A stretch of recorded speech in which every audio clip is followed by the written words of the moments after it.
Ассалаумағалейкум қазақ елі, сіздер әділ дарабоз каналындасыздар. Біз бүгін ұлттық сусынымыз қымызбен және энергетикалық сусынды салыстыратын боламыз. Екеуінің біріншісі пайдасын айтамыз, екінші және зиянын айтып өтетін боламыз. Біздің ұлттық сусынымыз қымыз және энергетикалық сусын тезірек айтатын боламыз. Қазір енді бірінші қымыздан бастайық. Қымызды білесіздер, ол атам заманынан біздің қазақ халқы ішіп келе жатыр, оны тек қана пайдасын ғана көріп келе жатыр.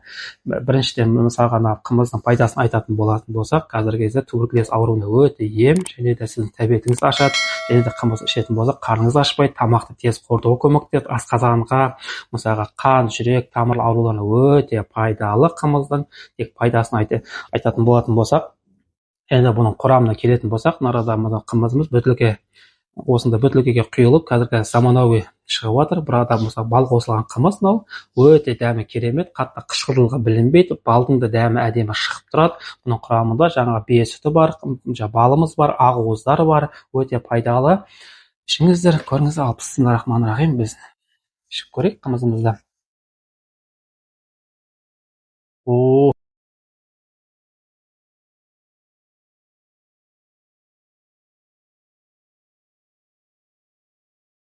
Өте керемет. Біз қарап отырсақ, қолдағы қымыз алатын болсақ, ашқан қымызда өте қышқыл болса, бал, сол тәттілік, шабал болса тәттілігін беріп тұр, қатты қышқылығын білмейді. Өте керемет. Ал енді біз энергетикалық сусынды айтып өтейік. Энергетикалық сусынның пайдасын айтып өтетін болсақ, burada мен білетін пайдасы, бірақ пайдасы бар. Ол не үшін? Ұзақ жолға шыққан кезде, көбісі таксистеріміз, индраверде істейтін ағаларымыз болатын болса, ұзақ жолда дальнобойщиктерге ұйықтатпауға әсер етеді. Энергетикалық сусын ол қалай алады деп отырсыз? Бұның құрамында мысалы көп мөлшерде қантымыз бар, кофеиндер бар. Солар ұйықтатпайды адамды. Жүрегіңізді тез соқтырады. Бойыңызда 24 сағатқа бойға керек энергияңызды 3-4 сағатқа жинап, теріп, жүрегіңіз қатты соқтырып, сол алып беретін болады. Ал қалған кезде көбінесе бұл зиян болып келеді.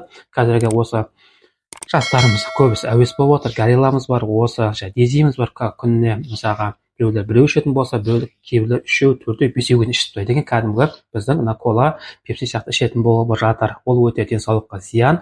Бұл біріншіден ұйқысыздыққа ұшыратады сізді, екіншіден еркектерді әлсіретеді, үшіншісі жүрегіңіз бар, қан тамырларыңыз бар, барлық жерге бұл зиян, тек қана денсаулығыңызға отырғызады бұл. Сол үшін бұл энергетикалық сусынға көп жоламағандарыңыз жөн. Тек қана өзіміздің ұлттық сусынымыз қымызды ішіп айғыр болыңыздар, сау болыңыздар.